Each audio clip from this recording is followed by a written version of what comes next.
Assalamualaikum warahmatullahi wabarakatuh. Pemirsa Gapai Kemuliaan Ramadan yang dirahmati Allah, apa kabar Anda hari ini?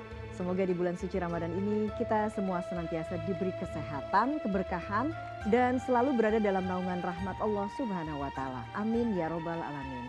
Alhamdulillah, senang sekali saya Fai Nizar dapat kembali hadir menemani Anda dalam program kesayangan kita, Gapai Kemuliaan Ramadan.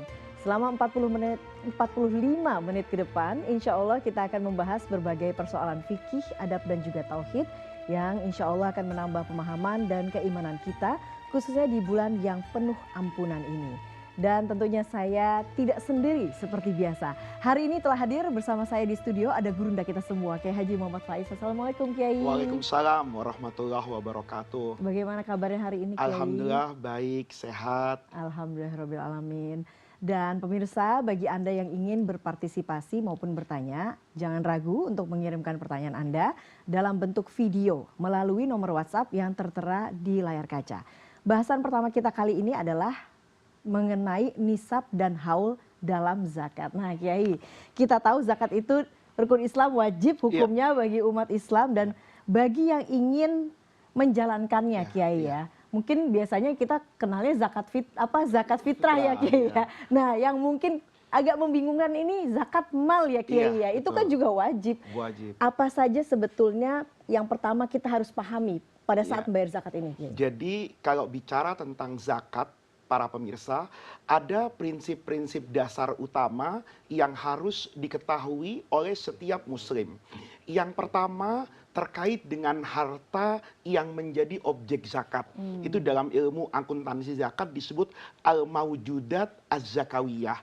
Harta yang tadi Mbak Eva katakan sebagai mal, itu kan bentuknya berbeda-beda. Hari ini ada orang yang punya tabungan, ada orang yang boleh jadi punya surat berharga, ada orang yang punya tabungan dalam bentuk rupiah, mungkin juga dalam bentuk mata uang asing. Ada yang nanti memiliki emas misalnya dan lain sebagainya. Maka ini semua Mbak Eva itu dikatakan sebagai al-maujudat az-zakawiyah. Saya sebagai muslim ketika mau mengeluarkan zakat, objek apa yang akan saya daftarkan? Misalnya yang dikatakan al-mal, maka semua uang yang saya miliki berbentuk apa saja, karena bisa jadi uangnya ada di rumah saya, bisa jadi ada di bank sebagai deposito, ada saya memiliki surat, tetapi surat itu adalah surat berharga, misalnya ada sertifikat deposito misalnya, atau dalam bentuk kepemilikan saham, ini semua harus saya kumpulkan, namanya al-maujudat az-zakawiyah. Yang kedua, bagian dari rahmat Allah.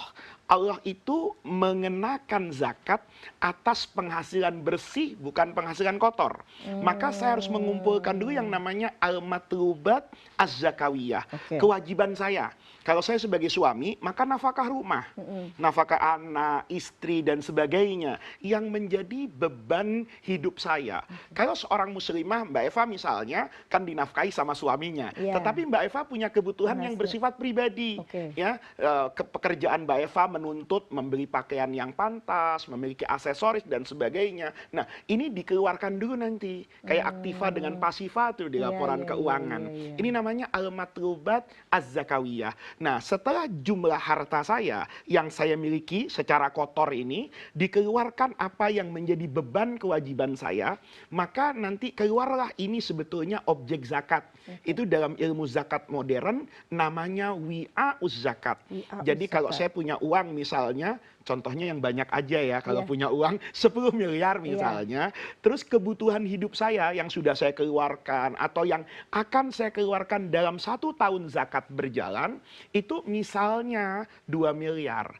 Maka sebetulnya ketika saya punya total harta 10 miliar, tetapi ada kewajiban yang masih harus saya keluarkan, itu saya keluarkan dulu semua tuh. Nah, bersihnya misalnya 7M.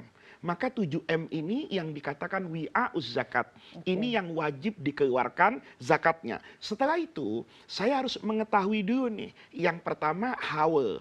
berlangsungnya 1 tahun. Oh, jadi ada Kemudian yang haulnya ya, Kiai, ya ya? ada haul 1 tahun. Kemudian tarif zakatnya.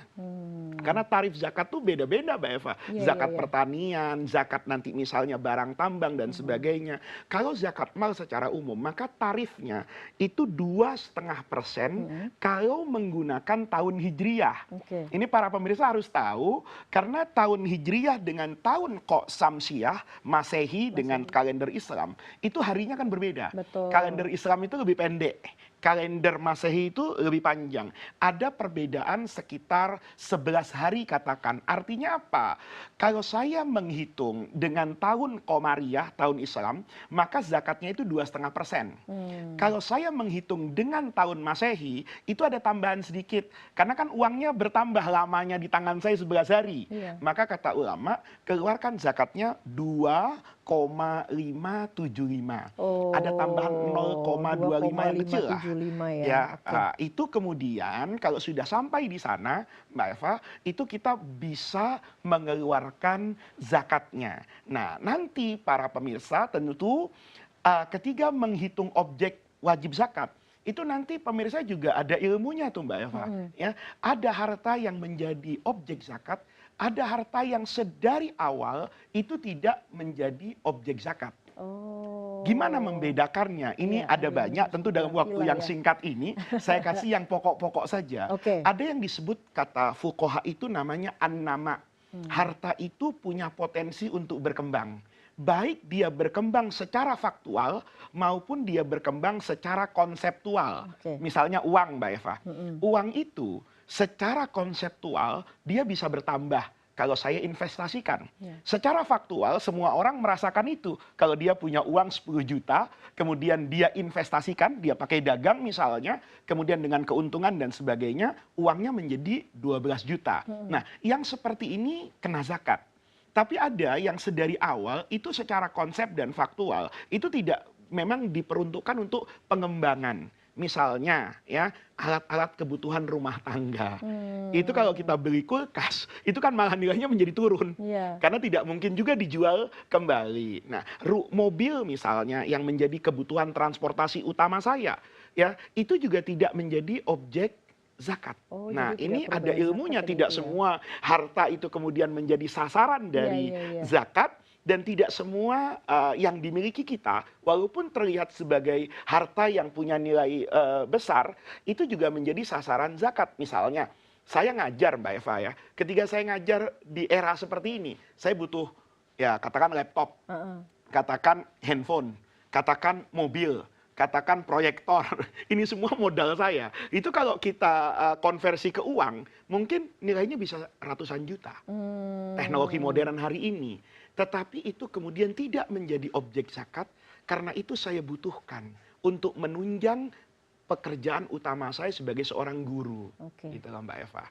Jadi tidak sesederhana itu sebetulnya ya Kiai ya untuk menentukan objek zakat ini. Nanti mudah-mudahan CNN bisa bikin satu khusus ya, season tentang ilmu akuntansi zakat hari ini. Iya. Karena memang membutuhkan banyak pemahaman begitu ya Kiai. Iya. Nah, kalau kemudian kita bicara yang tadi Kiai katakan tidak semua objek itu menjadi objek zakat. Ya. Nah, apakah ada batas tertentu? Kita bicaranya biasanya istilahnya nisab ya, Kiai.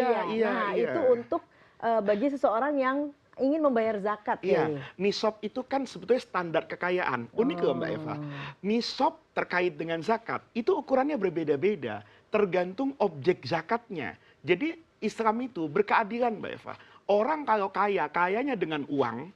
Dengan orang yang kaya, modal kekayaannya adalah binatang ternak misalnya, atau yang modal kekayaannya itu adalah tumbuh-tumbuhan, ya, pertanian dan perkebunan misalnya, itu berbeda-beda. Misalnya nih ya, nisab zakat mal itu ada khilaf di antara ulama terkait dengan karatnya emas. Ini penting sekali, karena Qur'annya itu cuma bilang emas. Tapi sejatinya ada nggak sih sebetulnya emas murni? Yang ketiga dibentuk itu tanpa campuran logam, nggak ada. Makanya ulama itu nanti berbeda-beda terkait dengan nisab harta ya. Di luar pertanian dan sebagainya yang paling banyak adalah konsep zakat harta. Ada ulama yang tidak membedakan. Pokoknya emas itu dalam 96 gram atau 86 gram wajib zakat. Tetapi ulama hari ini yang melakukan penelitian dan pengkajian terhadap logam mulia ini itu membedakan, Mbak Eva. Kalau karatnya 24 karat nih, emas murni ini, itu nisabnya 85 gram. Oke. Kalau karatnya 21 karat, maka dia menjadi 96 gram. Nah, yang banyak ini kan orang punya emas 18 karat nih. Iya. Itu nisabnya, kata guru saya dulu, itu 113, sekian, hati-hatinya dibulatkan 114 gram. 114 gram ya, Pada Kiai, karat yang 18. Oke. Para pemirsa, kenapa kok dibeda-bedakan? Kenapa Nabi kok tidak membeda-bedakan? Ini jangan-jangan bid'ah ngarang-ngarangnya Faiz. Enggak lah. Itu kan sama ya Mbak Eva ya, dengan kadar alkohol. Minuman tuh ada yang mengandung alkohol, dia bisa halal, dia bisa haram. Nah, patokannya dari mana? Dari hadis Nabi dulu. Nabi itu bilang nabis. Nabis itu minuman kesukaan Nabi. Jadi air putih itu dicampur dengan kurma. Kurmanya dimasukkan, kemudian direndam 1 hari 1 malam, itu kemudian nanti diminum. Kata Nabi, sebelum 3 hari halal. Setelah 3 hari haram. Nah, dulu orang hanya memahami sehari, 2 hari, dan 3 hari. Sekarang kan canggih tuh. Ulama berpikir, kenapa setelah 3 hari kok haram? Ternyata kadar alkoholnya tinggi. Sebelum 3 hari, kadar alkoholnya rendah. Oleh karena itu, emas, para pemirsa, itu dikaitkan dengan mata uang dulu. Yang namanya dinar. Nah, cara mencetak dinar di Irak, di Mekah, di Madinah, ya yang beredar itu berbeda-beda. Tergantung kadar logam yang menjadi campuran emas, walaupun mata uang itu dikatakan mata uang emas. Oleh karena itu, para ulama kemudian mengatakan, yang kami dapatkan dari fakta sejarah, kalau 24 karat itu akan sama dengan 85 gram. Kalau 21 akan sama dengan 96, kalau kemudian 18 akan sama dengan 113. Ini mazhab yang hati-hati. Ada mazhab lain yang mengatakan pokoknya berapapun itu 85 gram, berapapun itu 96 gram. Itu rasanya para pemirsa yang paling bijaksana adalah membedakan dari aspek karatnya. Karatnya ya Kiai ya, karena memang juga harganya pun semakin tinggi karatnya, semakin mahal semakin ya Kiai. Mahal. Maka tidak membutuhkan berat yang tadi itu kan. Iya. Nah Kiai, apalagi nih sekarang kalau kita bicara emas, dikaitkan dengan ibu-ibu. Ibu-ibu ini kan senang mengoleksi perhiasan Kiai.